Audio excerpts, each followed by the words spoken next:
page turners, and welcome back to the channel. I'm Matthew, the man with a hat who reads. And today we are looking back at the year that was, as this is my top 10 fiction books of 2023. It was a good year. Let's break it down some statistics first of all. I read 139 books in 2023. I was going for 140. I didn't quite make it. Of those 139, 19 of them were rereads. And 10 of them were nonfiction, meaning I had a nice chunk of fiction to pick from. But as I've said before, when I make this list, I always look at the 5-star books, because I figure that's obviously the ones I enjoyed the most, and then rank them down. Well, by the time you removed all the nonfiction and all the rereads that were 5-star books in there, it left me with 11 books for this top 10 list, which was perfect. 10 books plus an honorable mention. So, let's not waste any more time. Let's dive on in with an honorable mention. Tomorrow and Tomorrow and Tomorrow, or Tomorrow times 3, as I've sometimes referred to it in my notes, by Gabrielle Zevin. For the longest time, Gabrielle Zevin was a one-hit wonder for me. I'd only read one book by her. I enjoyed it a lot, but everybody was raving about this one, so I picked it up, and I gotta say, I enjoyed it a lot. It covers a lot of time periods. It kind of jumps around in time a little bit. But you're essentially seeing these two become friends as kids over video games, eventually make their own games, their own company. And it's just such a great story. The characters are so interesting. You're rooting for these characters the whole time. And I really enjoyed it. I don't think I need to tell anything more about it because a lot of BookTube has already read this book and raved about it. I'm a little late to the party on that. So it was well worth an honorable mention. It almost made my list. This list was a very hard list to make. That's all I'm going to say. It was very hard to make this list because there was so many good ones. And there's one point in this top 10 when I get to it, I'm going to probably complain because I'm not sure if I got it right yet. But starting at number 10, we have Edward Ashton's Mickey 7. This was a sci-fi adventure story. Mickey is an expendable. When he dies, he gets a replica made of him every time he dies. When his 7th iteration supposedly dies, they activate up the 8th iteration, only to find out its 7 is still alive. And that's a problem. And that's all I'm going to say because that's all I really knew going in, and it made this book that much more enjoyable. The reason it's only at number 10 on my list is because I wanted more. It felt like it got done. And I'm like, wait, that's it? No, what? No. There is a sequel. I haven't gotten to the sequel yet.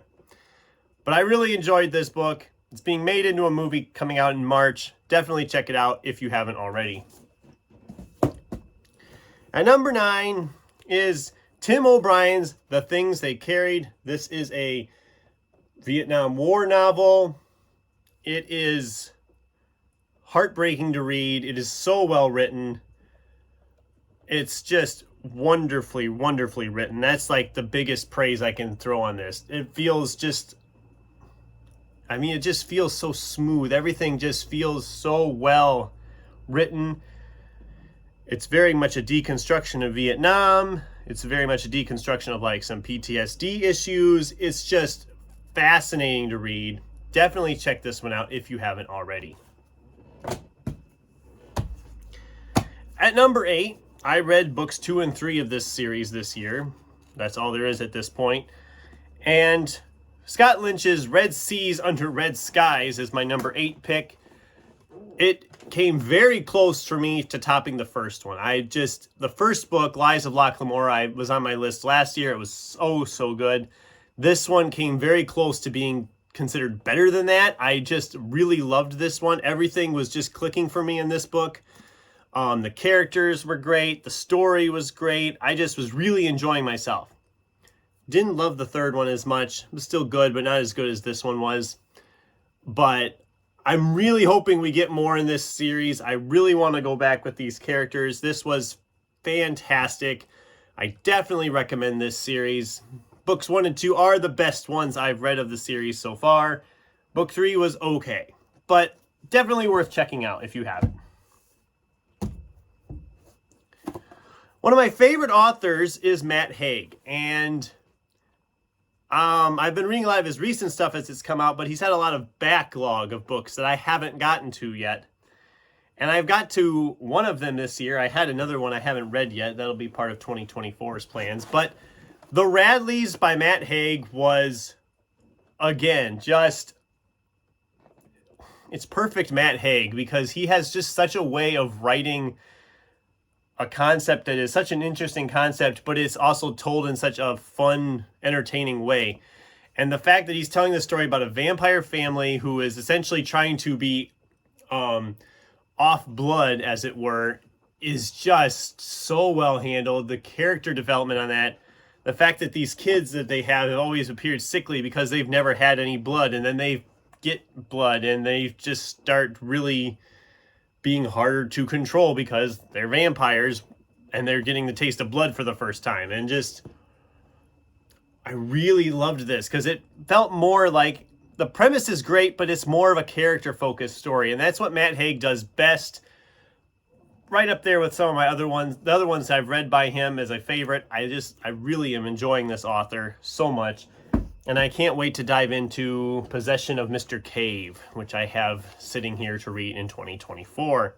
I'm sure if his track record continues, because he's been a 5-star writer for me all the way across the board so far, if that track continues, you'll see him here next year again. So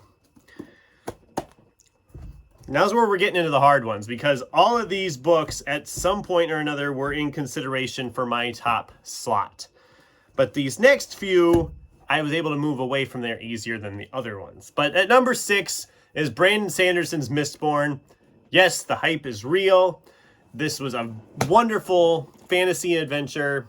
The world building is phenomenal. The characters are all interesting. I can't wait to dive into book 2 in February for Fantasy February. I just am really loving this, and I'm officially on the Brandon Sanderson bandwagon. I'm a little behind on that too. I know a lot of people have already been praising Sanderson for years, but I am really just getting into his stuff, and I'm really enjoying myself. So, Mistborn, number 6, could have been higher, but it's my list. What can I say? It got really difficult to make the list here. At number 5 is Toshikazu Kawaguchi's Before the Coffee Gets Cold. I've talked about this book on the channel a lot already.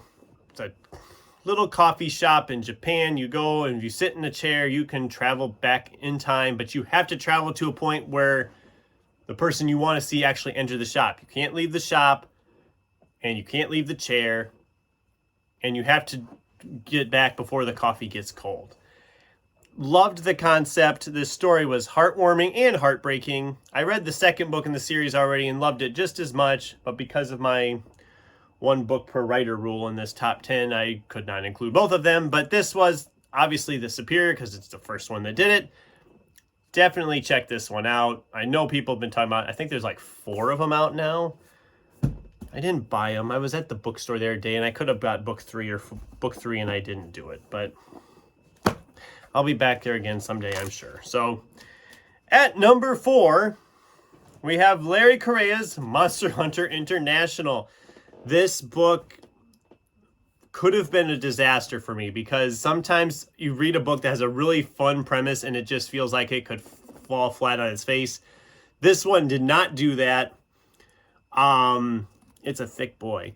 And I've already read the second one in this series as well and loved it just as much.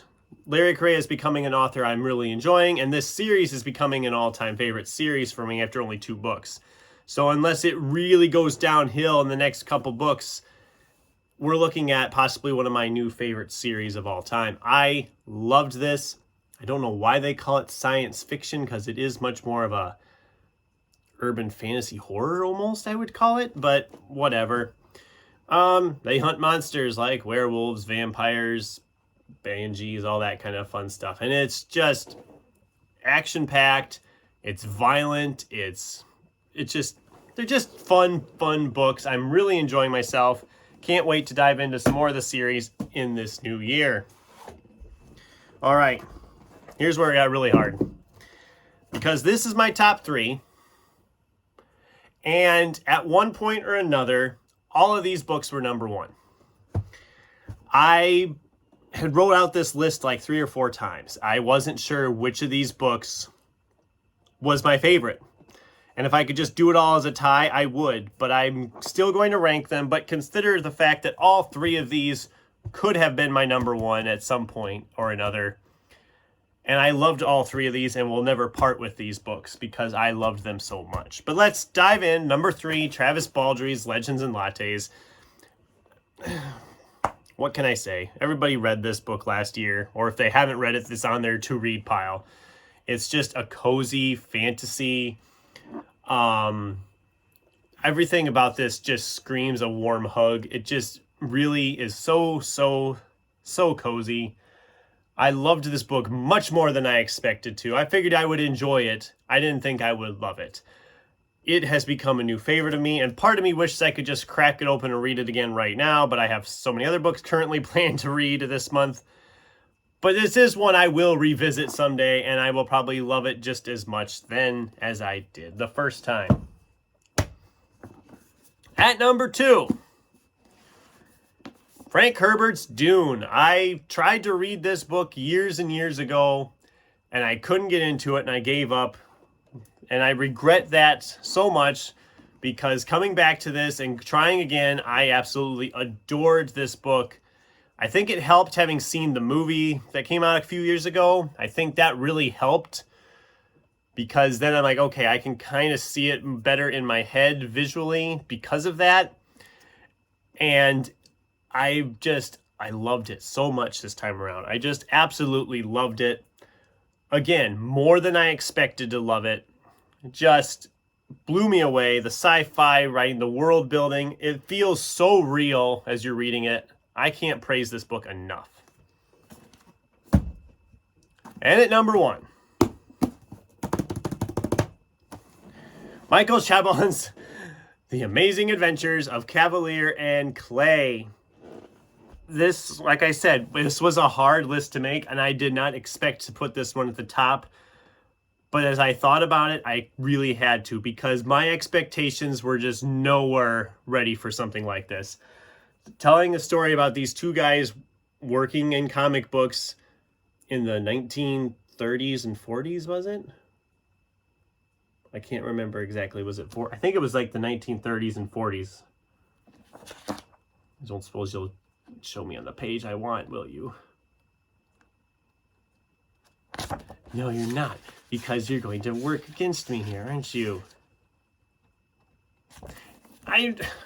It was somewhere in that era of like the early 1900s. I believe it goes up through World War II. I seem to remember him going to World War II and going beyond that even a little bit. But I just really did not expect to love this book as much as I did. I figured it would be good. I didn't expect it to be what it was. This is just an epic historical fiction novel, which historical fiction is not usually my thing, but I think it helped with the comic books angle of it. The characters, I absolutely adored this book. And as I was sitting here trying to make the list, I realized there really wasn't anything else I could put in that top spot. Even as much as I loved all these other books this year, this is the book that surprised me more than anything. I did not expect to love it as much as I did. It clearly deserves the spot at the top of the list as my favorite book of 2023. And that's the list. You want the money shot? If I can get a hold of them all. Here we go. Oh, and there they go. Never mind. We'll just do the money shot of the top 3. Woo. God, they're still falling. Anyway, that was my list of the top 10 best fiction books I read in 2023. It was a good year, and I'm so excited as we roll into the new year because new year means new books, new surprises, new disappointments, if it were, new favorites. I am just completely stoked for the new year. I can't wait to get into some of them books I have sitting there. I can't wait to share with you some of those great books I'm going to probably read this year. So let me know in the comments down below. What was your favorite favorite fiction book of 2023? Have you read any of these? Did you love any of these? Did you hate any of these? I'd love to get a discussion going with you in the comments down below. Thanks for watching, and until next time, keep turning pages.